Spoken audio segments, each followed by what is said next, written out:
$166 billion refund fight. Did you pay a tariff that you didn't know? Back in February, if you recall, on some other podcasts we've done in the past here, the U.S. Supreme Court ruled 6-3 that the IEEPA tariffs were illegal, and every dollar collected, the $166 billion, is supposed to be refunded. Yesterday, the judge overseeing the refund process hauled the Customs Border Patrol Commissioner into the court in person to explain why it's not happening. The government had fought back to block this testimony, but the judge said no. So it went on. If your company shipped goods to the U.S. between February 2025 and February 2026 and you paid tariffs under the IEEPA, you are owed money. And the fight over whether you actually get it has gotten a lot more serious. I'm Jack Jackson. This is Manufacturer Daily. Let's get into it. So, quick timeline, because everything's moving so fast. Back in February 20th, 2026, when the Supreme Court ruled that the tariffs were illegal from day one, that the president had no authority to impose them, and the Border Patrol, the Custom Border people had no legal right to collect them, this covers the broad emergency tariffs imposed on virtually every country. That started in February 2025, including us, Canada. Okay, we've got to remember, not Section 232 of steel and aluminum and not Section 301 in Chinese tariffs. Those stand, but IEEP layer across the country, across the board, emergency tariffs were illegal and refundable. We spoke about it earlier. You should be already seeing talk to your FedEx, your DHL, your UPS. There should be already processing them, but I'll have to get into that more with some of our clients to see if they have anything on their accounts. So the Border Patrol did build a refund system called CAPE, Consolidated Administration and Processing of Entries. Launched on April 20th. Started processing refunds for unliquidated entries, meaning that they haven't been closed. Should be 4 years before they close them, but this is another tool that may be used against us. Shipments where duty hadn't been formally finalized yet, is their description of a liquidated. So far, so good. Here's where it gets complicated, where manufacturers need to pay attention.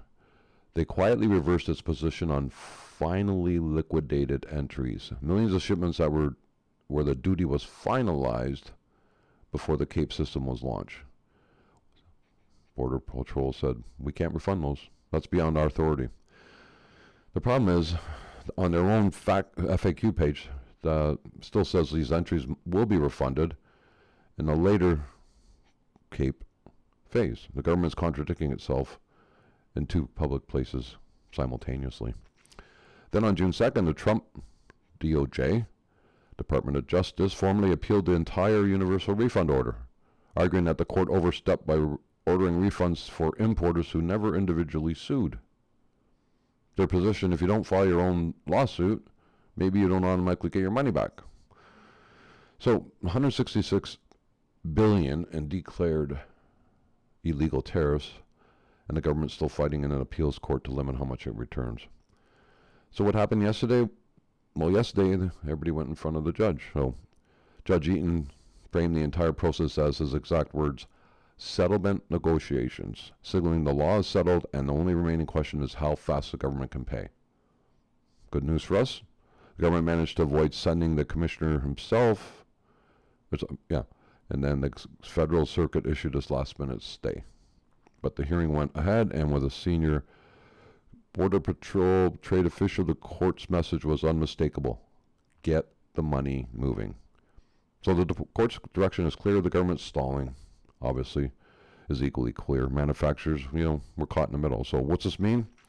Are you owed a refund? If your company imported goods into the U.S. or exported, obviously, February 4th, 2025 to February 24th, 2026, those goods are subject to the refund. Your entry status depends on your position. There's three different categories. So, unliquidated entries, liquidated but not final, final liquidated.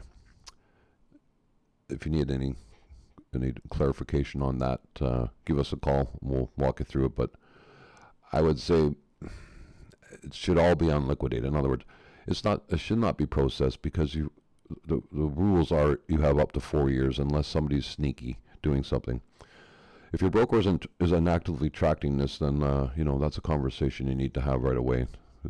Especially if you've been hit with the tariffs, then you can get your refund. You should be talking to your broker. So let's step back for a second. The Supreme Court ruled these tariffs are illegal 4 months ago. The government collected $166 billion. It had no right to collect, obviously, as they ruled, and is now fighting with the appeals court to limit how much they have to give back. That's the state of the U.S. Customs Enforcement right now. The rules have changed. The courts push back. The money moves slow, if at all, and somebody else is watching your file. So if you paid the tariffs on U.S. shipments between February 2025 and February 2026, you may be owed a refund. The system exists. The legal authority exists. Whether specific entry qualify depends on what the federal circuit does next and how hard you push. Talk to your broker. Check your ACE enrollment. Don't leave money on the table because nobody told you it was there. It's there. I'm Jack Jackson. This is Manufacturer Daily. Let's get your business across the border. Free call, 30 minutes. Give me a call if you want to go through all this. Link in the description. I'll see you tomorrow.